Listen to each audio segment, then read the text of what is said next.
The great hall of the empire was quiet. Tall pillars of black stone reached up toward a ceiling lost in shadow. Hundreds of council members sat in curved rows, their pale blue skin glowing softly in the dim light.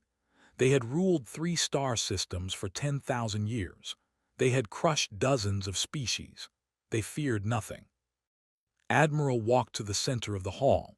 He was tall even for and his armor was covered with medals from 100 victories. His eyes were sharp and cold. He carried a small device in his hand. "Council members," he said, his voice filling the great hall, "I bring news of a discovery, a new species. They call themselves humans." He pressed a button on the device. A hologram appeared in the air above him. It showed a small blue planet spinning slowly in the darkness of space. "This is their world. They call it Earth. It sits on the far edge of the galaxy in a region we have never explored. They have just learned to travel between stars. Their ships are slow and weak." The hologram changed. It showed human cities, human factories, human weapons. It showed recordings of human wars, of soldiers fighting and dying, of bombs falling on cities. "They are a violent species," continued. "They fight among themselves constantly. They have destroyed parts of their own world. They spread like a disease across their planet, and now they reach for the stars." An old council member raised his hand. "They seem primitive. Why should we care about them?" Smiled, it was not a kind smile. "Because primitive species grow. I have studied their history. 200 years ago they could not even fly. Now they build ships that travel faster than light. They learn quickly, too quickly. If we leave them alone, they will become a threat." "What do you suggest?" another council member asked. "We destroy them now," said simply. "While they are weak, while they have only a handful of ships, we burn their world and end the threat before it begins." Murmurs spread through the hall. Some council members nodded, others looked uncertain. The eldest council member, a female named, raised her thin hand. The hall fell silent. "Before we decide," she said, her voice weak but steady, "we must hear from the seer. This is the law. No war begins without the oracle's blessing." His jaw tightened. He did not like this, but he could not refuse. The blind seer had guided them for thousands of years. Her prophecies had never been wrong. "Very well," he said, "bring the seer." The great doors at the end of the hall opened slowly.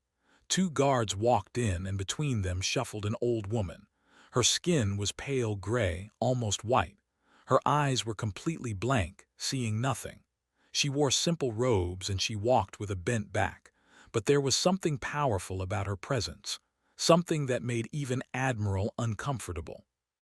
The blind seer Oma stopped in the center of the hall. She did not bow, she did not speak. She simply stood there waiting. "Seer," said gently, "we ask for your vision. Admiral wishes to attack a species called humans. What do you see?" Oma was silent for a long moment. Then her body began to shake. Her blank eyes rolled back in her head. When she spoke, her voice was different, deeper, like many voices speaking at once. "I see fire," she whispered. "I see the stars burning. I see ships torn apart like paper in a storm. I see our cities in ruins. I see our children crying in the darkness." The council members shifted nervously in their seats, crossed his arms and frowned.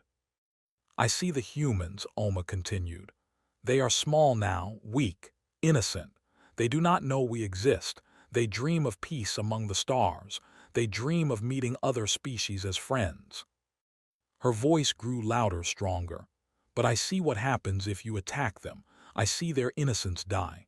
I see something ancient wake inside them, something terrible, something that does not forgive, something that does not forget." She turned her blind eyes toward Admiral. Even though she could not see, he felt like she was looking directly into his soul. "Hear me, Admiral, hear me, Council of. If you attack first, they will never stop. Never. Until the last human draws breath, they will come for you. They will hunt you across every star. They will burn everything you have built. They will repay every drop of blood with a river of their own." The hall was completely silent. No one moved, no one breathed.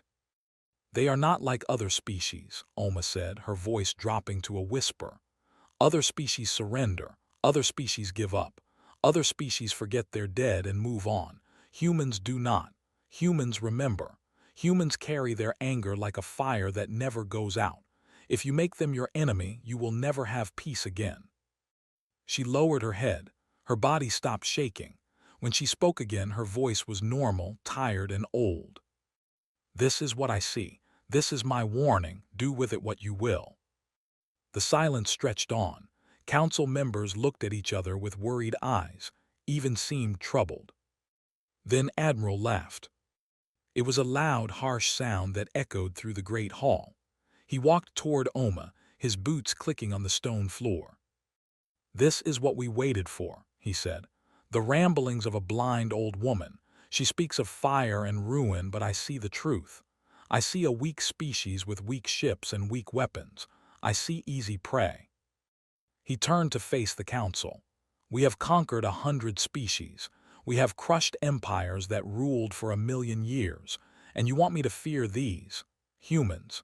These creatures who still fight with metal bullets and primitive rockets." He pointed at Oma. "The seer has guided us well in the past, but she is old. Perhaps her visions are clouded. Perhaps her mind is failing. I do not know, but I know this. If we show weakness now, if we let this species grow, we will regret it forever." His voice rose with passion.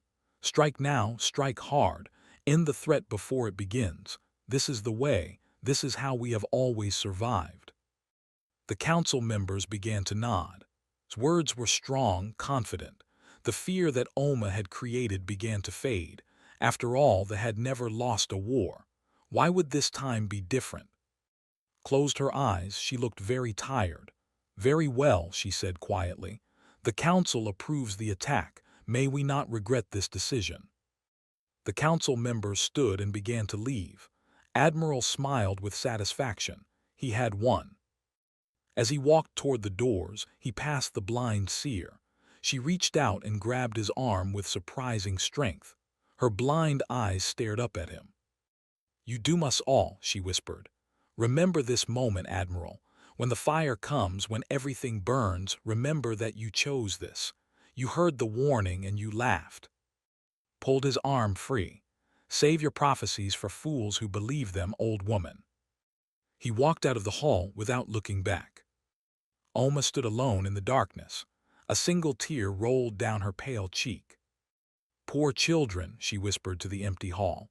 "Both end human, so much suffering to come, so much death, and all because pride would not let wisdom speak." Far across the galaxy, on the small blue planet called Earth, a young woman named Park looked up at the stars. She was the captain of Earth's first deep space exploration ship. Tomorrow, she would lead her crew into the unknown, hopping to find friends among the stars. She did not know that death was already coming for her. She did not know that her death would change everything. She smiled at the stars, full of hope and wonder, not knowing that the universe was about to teach humanity a terrible lesson. And in the darkness between the stars, the war fleet began to move. The Endurance was a beautiful ship. It was not large compared to the warships of other species, but to the humans who built it, it was a miracle. Humanity's first true exploration vessel, designed to travel far from Earth and discover what waited among the stars. Commander Park stood on the bridge, watching the stars drift past the window. She was 34 years old, with short black hair and calm eyes. She had dreamed of this moment since she was a child, sitting on her father's shoulders and looking up at the night sky. "Captain," said Lieutenant, her second in command. He was a serious man with a sharp mind for tactics. "We are approaching the belt. All systems are normal." Nodded. "Good. Let the crew know they can take a rest period. We have been traveling for 3 weeks." Smiled slightly. "I think they will appreciate that. Dr. Han has been complaining about the food again." Laughed. Dr. Sora Han was the ship's chief science officer, a brilliant woman who never stopped talking about how terrible space food was. She had joined this mission to discover new forms of life, but she spent most of her time dreaming about fresh vegetables. "Tell her we might find a planet with good farming land," said. "That should cheer her up." The Endurance continued its peaceful journey through the empty space. The crew of 42 people went about their duties. Some slept. Some played cards in the recreation room. Some wrote messages to send back to their families on Earth. Private sat alone in the observation deck, looking out at the stars. He was the youngest member of the crew, barely 20 years old. He had joined the military to pay for his mother's medical treatment, and he had never expected to be chosen for this historic mission. "Beautiful, isn't it?" said a voice behind him. Turned to see Dr. Han walking toward him with 2 cups of coffee. "Yes, ma'am," he said, taking the cup she offered. "I never thought I would see anything like this." Sora sat down next to him. "Neither did I when I was your age. Humans had barely reached Mars. Now look at us, traveling to stars our grandparents could only dream about." "Do you think we will find anyone out there?" asked. "Other species, I mean." Sora smiled. "I hope so. The universe is too big to be empty, and I think meeting another intelligent species would be the most important moment in human history." Nodded, but something in his stomach felt uneasy. He did not know why. The stars were peaceful, the ship was safe, everything was fine. But he could not shake the feeling that something terrible was about to happen. 3 hours later, the alarm started screaming. Ran onto the bridge, still pulling on her uniform jacket. "Report." His face was pale. His hands were shaking as he worked the controls. "Captain, we have contacts, many contacts. They just appeared out of nowhere." "Show me." The main screen lit up with sensor data. Felt her blood turn to ice. Hundreds of ships surrounded the Endurance. They were huge, much larger than anything humanity had ever built. Their designs were strange and alien, with sharp angles and glowing weapons. "They are not responding to hails," said. "I have tried every frequency." His mind raced. First contact. This was first contact. All her training had prepared her for this moment, but nothing could have prepared her for the fear she felt now. "Keep trying," she said, keeping her voice steady. "Open all channels. Broadcast our peaceful intentions in every language we know." She pressed the ship-wide communication button. "All hands, this is the captain. We have encountered alien vessels. This is not a drill. Everyone remain calm and stay at your stations." For 5 long minutes, nothing happened. The alien ships just floated there, surrounding the Endurance like wolves around a lamb. Then the main screen flickered, and a face appeared. It was humanoid, but clearly not human. Pale blue skin, sharp features, cold eyes that showed no emotion. The alien wore military armor covered with decorations. "I am Admiral of the Empire," the alien said. His voice was translated by some unknown technology, but the coldness came through clearly. "Your species has been judged. You have been found dangerous. You will be eliminated." Stepped forward. "Please wait. We come in peace. We mean you no harm. We are explorers, not soldiers. Can we not talk? Can we not find a way to understand each other?" His expression did not change. "There is nothing to discuss. Our decision has been made. Your species ends today." "Please," said her voice breaking slightly. "We have families, children. We have never even met your people before. What have we done to deserve this?" "You exist," said simply. "That is enough." The screen went dark. "Shields up," shouted. "Evasive maneuvers, get us out of here." But it was too late. The first blast hit the Endurance like a hammer. The ship shook violently. Lights flickered and died. Was thrown to the floor. "Hull breach on deck 4, shouted. "Engines are damaged, we cannot run." Another blast, and another. The ship groaned and screamed as it was torn apart. Pulled herself up. Blood ran down her face from a cut on her forehead. Around her, crew members lay injured or dead. Smoke filled the air. She said, grabbing his arm, "The distress beacon, did you launch it?" "Yes," he said. "It is heading toward Earth. They will know what happened here." Good looked at the destruction around her.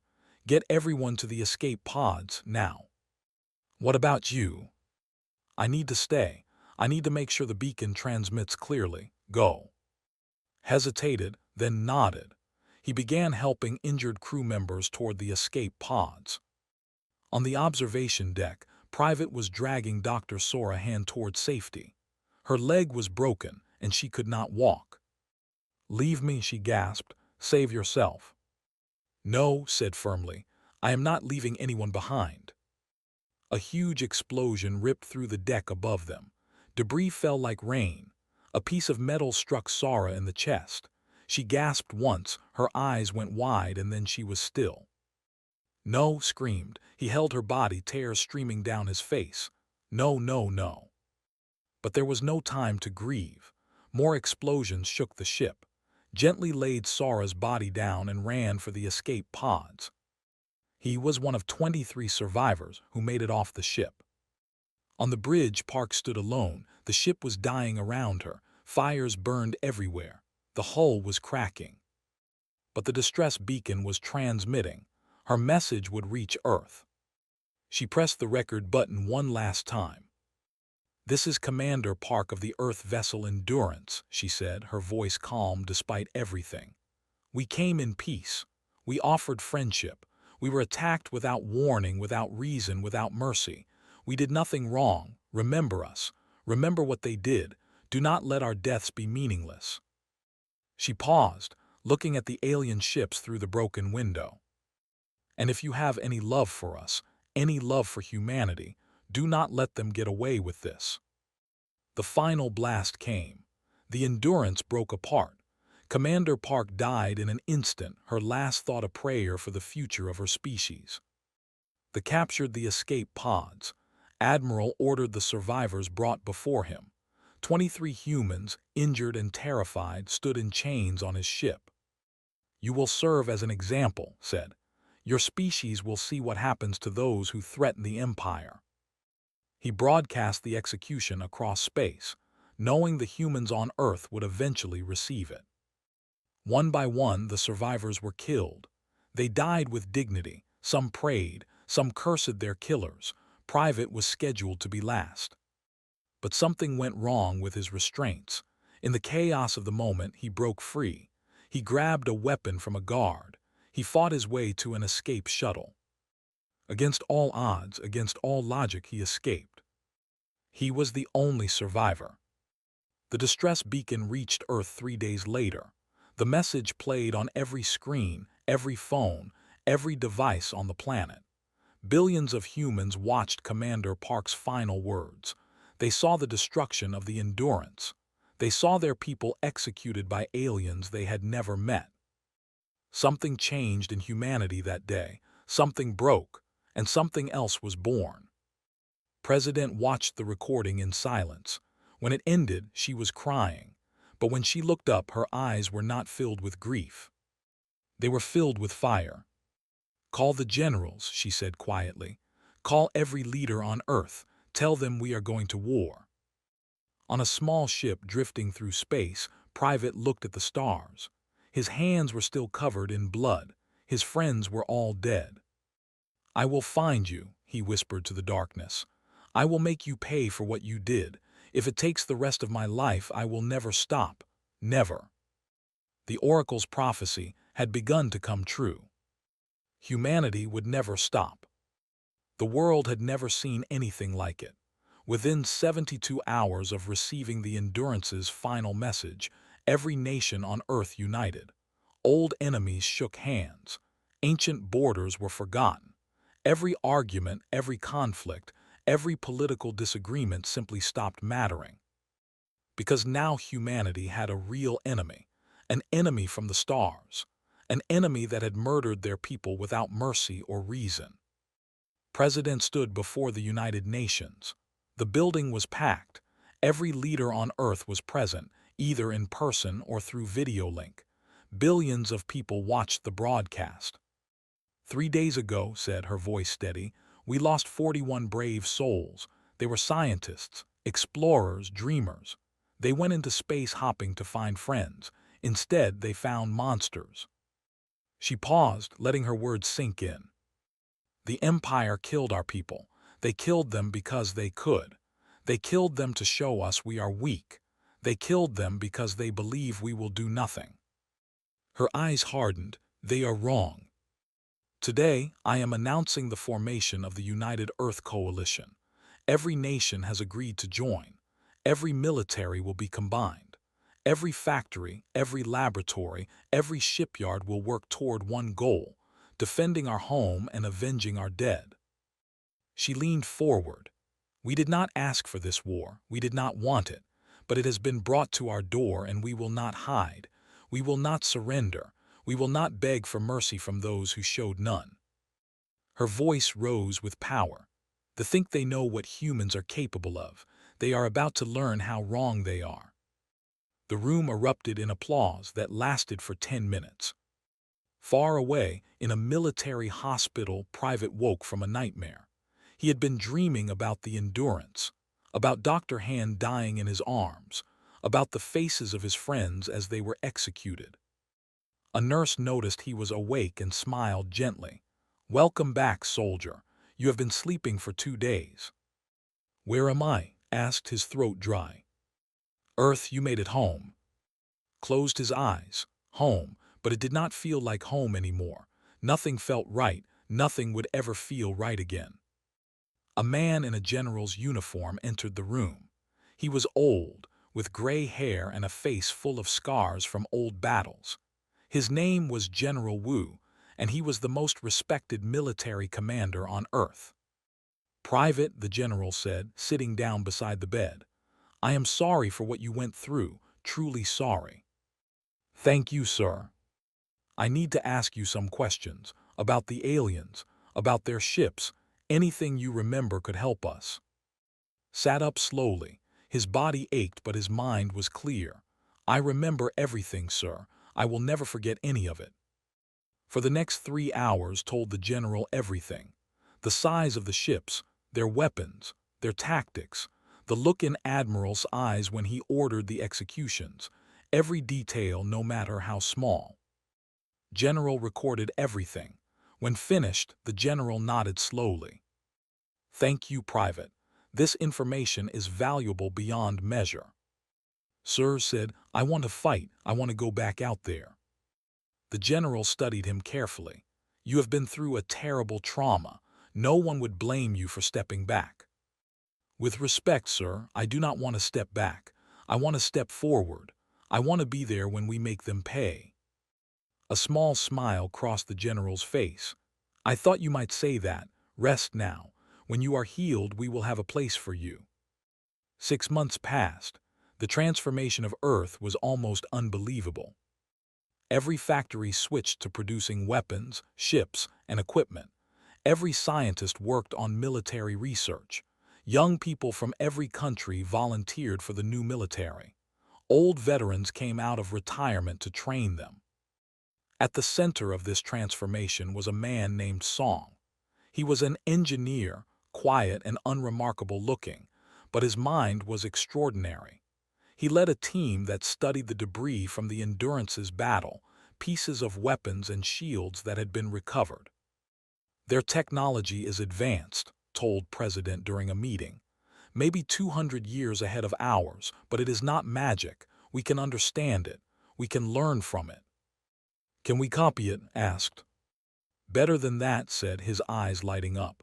"We can improve it. They have powerful technology, but they think in straight lines.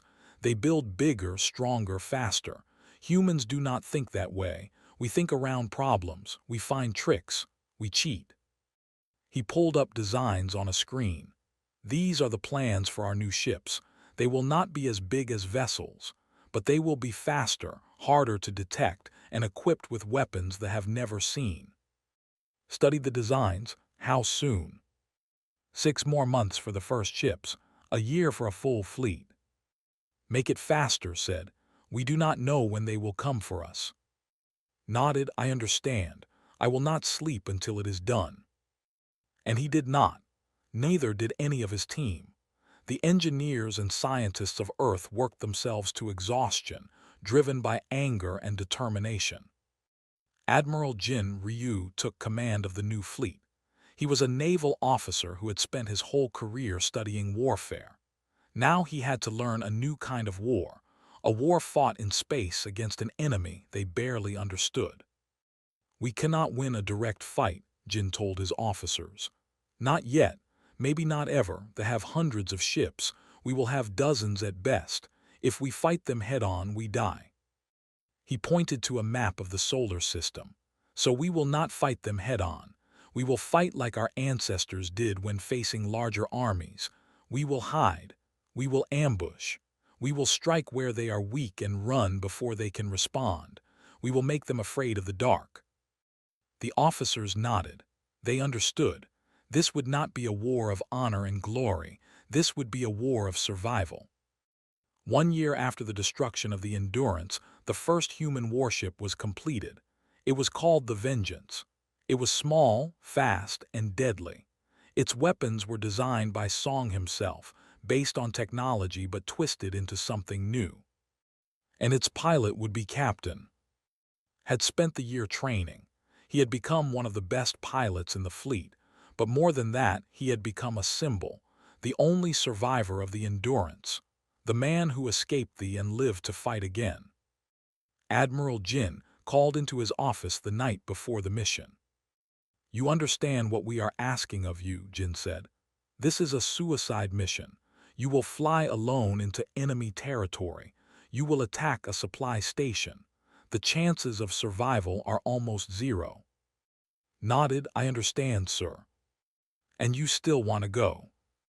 Yes, sir, I have to. For Commander Park, for Dr. Han, for everyone they killed. Jin was silent for a moment. Then he reached out and shook his hand. Good luck, Captain. Make them remember your name. Flew into the darkness between stars. His ship was so small it barely showed on sensors. They would not see him coming until it was too late. The supply station was huge, a massive structure that provided fuel and food to the war fleet. Without it, their operations in this sector would be crippled. Approached slowly, carefully, his heart pounding, he thought of Park's final message. Remember us. Remember what they did. I remember, he whispered. He fired everything. Every weapon, every missile, every bomb. The station exploded in a ball of fire that could be seen from 100,000 kilometers away. Ships scrambled to respond but was already gone. His small ship slipped through their formation, dodging their weapons, moving like a ghost. Against all odds, he survived. When he returned to Earth, he was greeted as a hero. People cheered in the streets. His name was on every screen. The first victory against the first proof that they could be hurt. President met him personally. You have given us hope, she said, shaking his hand. You have shown us that we can fight back. Stood at attention. It is just the beginning, Madam President. We have a long way to go. Yes, agreed. But the longest journey begins with a single step. You have taken that step. Now we will run. Across the galaxy, Admiral received news of the destroyed supply station. He stared at the report in disbelief. Impossible, he said. One ship did this, one human ship. Yes, sir, his aide said nervously. The station is completely destroyed, all hands lost. Crushed the report in his hand, his face twisted with anger. Send more ships, increase patrols, find the humans and destroy them all. Yes, sir.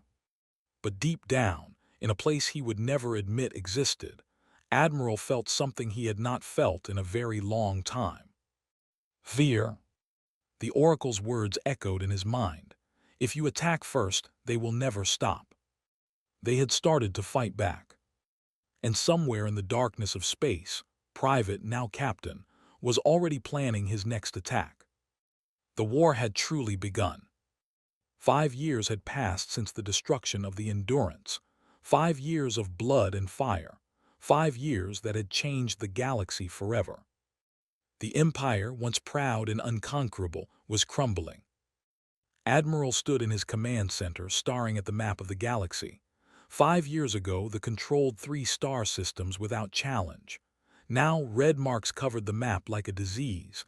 Each mark was a defeat, a destroyed outpost, a lost battle, a ship that never came home. "Report," said, his voice tired. His aide, a young officer who had aged 20 years in the past 5, stepped forward with a tablet. "We lost contact with the supply convoy in Sector 7, 30 ships, all destroyed." Closed his eyes. "How?" "The same way as always, sir. They appeared from nowhere. They struck fast. They disappeared before we could respond." "Captain." "We believe so, sir. His tactics are distinctive." Slammed his fist on the table. The officers around him flinched. Captain had become a nightmare for the. He led a fleet of fast, deadly ships called the Ghost Wing. They attacked without warning, destroyed everything in their path, and vanished like smoke. The soldiers had begun to tell stories about him. They said he was a demon who could not be killed. They said his eyes glowed red with the fire of vengeance. The stories were not true, of course. Was just a man. But he was a man who had nothing left to lose and everything to avenge. That made him more dangerous than any demon. On the human flagship Defiance, Admiral Jin Ryu studied the same map with very different eyes. "They are weakening," he said to his officers. "Our intelligence suggests their fleet is down to 60% strength. Morale is crumbling. Their soldiers are afraid to patrol border regions." Analyst Shin nodded. She was a small woman with sharp eyes who had broken the communication codes 2 years ago. Since then, humanity had known every plan before it happened.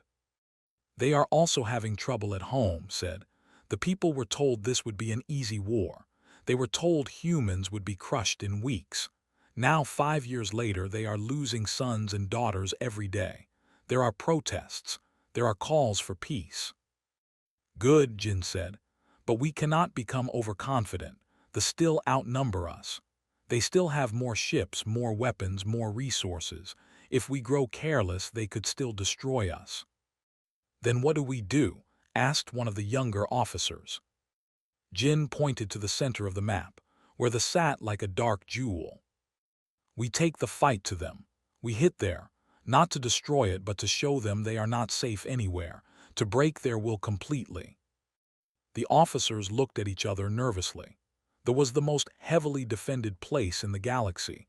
Attacking it seemed like madness. But Jin Ryu was not mad. He was just human, and humans had a long history of attempting the impossible. On his ship, the Phoenix, Captain was meeting with his crew. They were veterans now, men and women who had survived dozens of battles. They trusted him with their lives. "Tomorrow, we begin the final push," said. "We will be the first wave. Our job is to clear a path for the main fleet. It will be the most dangerous mission we have ever attempted." He looked at their faces. They were tired. They were, but their eyes still burned with determination. "I will not lie to you. Many of us will not come back. If anyone wants to stay behind, I will not judge you. You have already given more than anyone could ask." No one moved. No one spoke. Felt a wave of emotion. These people had become his family. They had lost so much together. They had fought so hard together. "Thank you," he said quietly. "Tomorrow, we show the what humans are made of." That night sat alone in his quarters looking at a photograph. It showed the crew of the Endurance, taken just before they left Earth. Commander Park stood in the center, smiling. Dr. Sorahan was making a funny face. Young Private stood in the back, looking nervous and excited. "We are almost there," whispered to the photograph. "Almost at their home, almost at the end." He wondered what would think of what he had become. She had been a woman of peace. She had dreamed of friendship among the stars. Would she be proud of him, or would she be sad to see how much blood he had spilled? He did not know. He would never know. All he knew was that he would finish what they started, For her, for everyone. On the Admiral visited the blind seer Oma for the first time in 5 years. She had been kept in a small room since the war began, had blamed her for spreading fear. He had called her prophecy a lie, but now, with defeat closing in, he needed answers. Oma sat in the corner, older and thinner than before, but her blank eyes still held power. "So," she said as entered, "the great Admiral returns. How is your easy victory going?" "Be silent," snapped. "I did not come to hear your mockery." "Then why did you come?" Sat down heavily. He suddenly looked very old. "Tell me how to win. Tell me how to stop them. You see the future. You must know a way." Oma was quiet for a long moment. Then she laughed. It was a sad sound without joy. "Win? There is no victory now. I told you 5 years ago what would happen. I told you exactly. If you attack first, they will never stop." "There must be something," said desperately. "Some weakness, some trick." "The humans have only one weakness," Oma said. "They care for each other. They fight for their families, their friends, their fallen. But you cannot use that weakness against them. It only makes them stronger." She leaned forward, her blind eyes somehow finding his. "You made a terrible mistake, Admiral. You thought you were attacking a weak species, but you did not understand what humans truly are. They are survivors. They have faced extinction on their own world many times and always come back stronger. They have fought wars among themselves that make our conflicts look like children's games."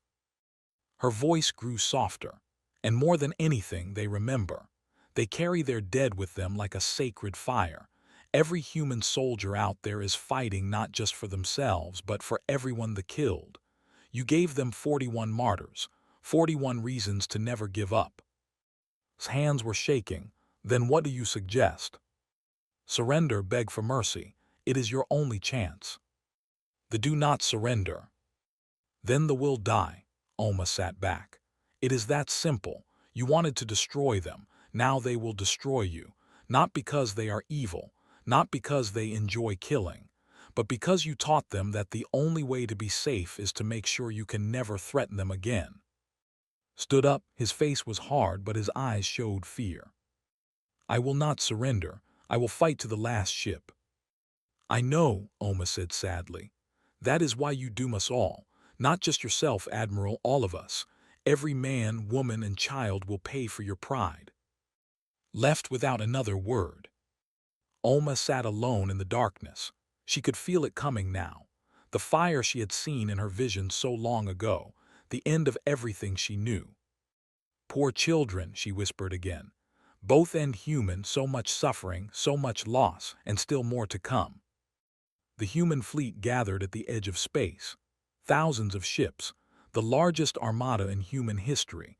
They had come so far, fought so hard, sacrificed so much. Admiral Jin Ryu broadcast a message to all ships.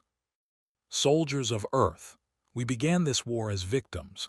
We were attacked without warning by an enemy that thought we were weak. They killed our people. They destroyed our ship. They tried to teach us to fear them." His voice grew stronger. "But we are not afraid. We have never been afraid. For 5 years we have fought. We have bled. We have lost friends and family, but we have never stopped. We will never stop." He paused. "Today we take the war to there. We will show them that no place is safe from humanity. We will show them that their empire is broken. And when this day is done, the galaxy will know that Earth is not a planet of victims. We are a planet of warriors." Across the fleet, soldiers cheered. On the Phoenix, Captain closed his eyes and took a deep breath. "For the Endurance," he whispered. Then he opened his eyes and spoke into his communicator. "All ghost-winged ships, follow me. Let us show them what happens when you make an enemy of humanity." The fleet jumped into hyperspace. The final battle was about to begin. It was called Prime. It was a beautiful planet with purple skies and golden oceans. For 10,000 years, it had been the heart of an empire. The people believed it could never be touched by war. They were wrong. The human fleet emerged from hyperspace like a storm. Thousands of ships filled the sky, blocking out the stars. The defense fleet scrambled to respond, but they were outnumbered and outmaneuvered. Captain led the Ghost Wing straight into the center of the formation. His ship danced between enemy vessels, weapons blazing. Around him, his pilots followed with perfect precision. "Break their line," commanded. "Create a gap for the main fleet." Explosions lit up the darkness of space. Ships crumbled under the human assault.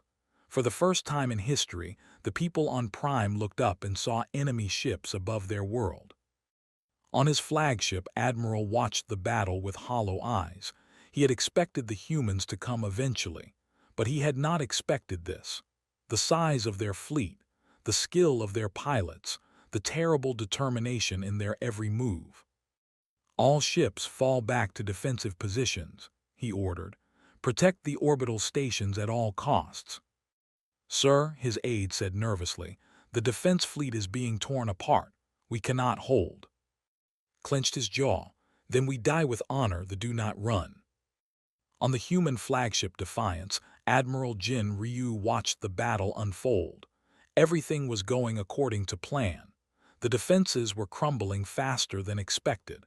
Victory was within reach.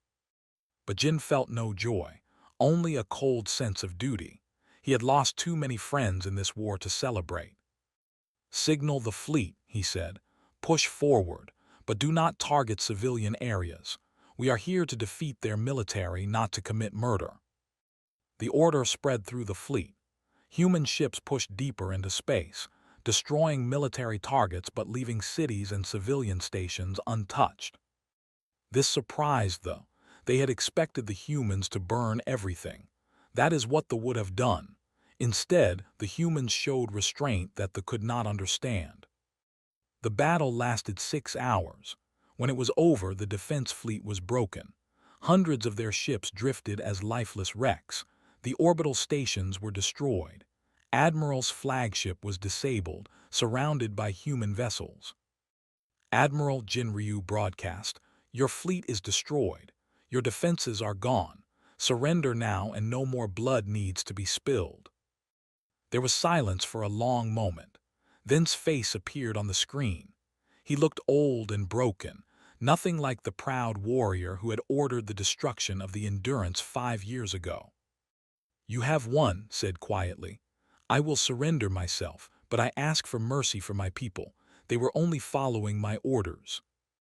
Jin nodded. "Your people will not be harmed, but you will face justice for what you did. That is not negotiable." Closed his eyes. "I understand." Human soldiers boarded the flagship and took Admiral prisoner. As he was led away in chains, he passed by Captain, who stood watching in silence. Their eyes met. "You," said, "you are the one from the Endurance, the survivor." "Yes," said, his voice was flat, empty of emotion.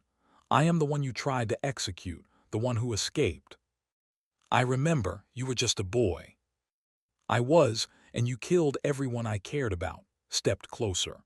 "I have dreamed of this moment for 5 years. I have imagined killing you 1,000 times." Did not flinch. "Then do it, I am ready to die." Was silent for a long moment. His hand moved toward his weapon. The guards around them tensed. Then lowered his hand. "No," he said. "Killing you would not bring them back. It would not erase what happened. You will live, Admiral. You will live to see everything you built destroyed. You will live knowing that your pride cost your people everything. That is a worse punishment than death." He turned and walked away. Was taken to the brig. He would later be tried for war crimes by a galactic court. He would spend the rest of his life in prison, haunted by memories and regrets. In the ruins of the capital, human soldiers found the blind seer Oma. She was sitting peacefully in her small room, as if waiting for them. Admiral Jin Ryu came to see her personally. He knelt before her with respect. "You are the oracle," he said, "the one who warned them." "Yes," Oma said. "I told them exactly what would happen. They did not listen." "Why did you warn them? Did you not want them to win?" Oma smiled sadly. I wanted no one to suffer or human. I saw the future and tried to change it. But some futures cannot be changed. Some paths once started must be walked to the end. She reached out and touched Jin's face with her thin fingers. You are a good man, Admiral. You could have burned our world. You could have killed millions, but you showed mercy. We did not come to destroy your people, Jin said, only to end the war. I know, and that is why there is hope. She dropped her hand. What will happen now? That is for President to decide. But we did not come here for revenge. We came because we had to, because your leaders gave us no choice. Oma nodded slowly. Then perhaps something good can still come from all this death. President arrived on Prime 3 days later. She stood in the Grand Hall where Admiral had once convinced the Council to attack humanity. Now that hall was filled with human soldiers and defeated leaders. 5 years ago, said, addressing the assembly, your people attacked mine without warning or reason. You killed 41 innocent explorers. You tried to wipe out our species before we could become a threat. Her voice was hard but controlled. We could do the same to you now. We have the power. Some would say we have the right. Many of my people want vengeance. They want you to suffer as we suffered. She paused, letting her words sink in. But we will not. We are not monsters, no matter how much you tried to make us into them. We will show the mercy you never showed us. She listed the terms. The empire would be dismantled. Their war fleet would be destroyed. They would be forbidden from building weapons of war for 100 years. Their leaders would face trial for their crimes. But the people would live. Their cities would not be destroyed. Their children would grow up in peace. We do this not because you deserve it, continued. We do this because it is who we are. We do this to prove that humanity is better than what you tried to make us become. She looked directly at the viewing cameras, knowing that billions of beings across the galaxy were watching. Let this be a lesson to every species in the universe. We do not seek war. We do not want enemies. We would rather have friends. But if anyone attacks us, if anyone harms our people, we will not rest until justice is done. We will not stop until we are safe. We will come for you no matter how long it takes, no matter how far we must go. Her voice softened slightly. But we will also show mercy when the fighting is done, because that is what makes us human. Not just our ability to wage war, but our ability to choose peace when war is over. The treaty was signed that day. The war was officially over. Years passed. The galaxy changed. Humanity spread across the stars, building colonies and making allies. The stripped of their empire slowly rebuilt their society in a new way. Some even became friends with their former enemies. The blind seer Oma lived out her remaining years in a small house on Prime. She was visited often by human scholars who wanted to learn about her gift. She told them she saw good things ahead, hard times still, but hope. She died peacefully in her sleep, 10 years after the war ended. Her last words were a prophecy that was recorded for future generations. The humans were tested in fire, she said, and they became steel, but steel can also be gentle. Remember this, children of all species. Strength is nothing without kindness. Power is nothing without mercy. The humans learned this lesson. Learn from them. Captain retired from military service. He had led humanity through its darkest hours, but he was tired of war. He wanted peace. He returned to Earth and became a teacher. He taught young people about the war, not to glorify it, but to help them understand what their grandparents had sacrificed. On the anniversary of the Endurance's destruction, he would visit the memorial. The names of all 41 crew members were carved in stone. Commander Park's name was at the top. Beneath the names were her final words, "We came in peace." Would stand there for hours remembering, grieving, but also hopping. One year, a young student approached him at the memorial. She was maybe 12 years old, with curious eyes. "Sir," she said, "why do you come here every year?" Looked at her. She had been born after the war. She had never known the fear and the anger that had driven humanity to fight. "I come to remember," he said, "to remember the people who died, to remember why we fought, and to remind myself of what we almost became." "What do you mean?" Knelt down to her level. "When the war started, we were so angry, so hurt. It would have been easy to become just as cruel as our enemies, to destroy them completely. Many people wanted that. But you did not.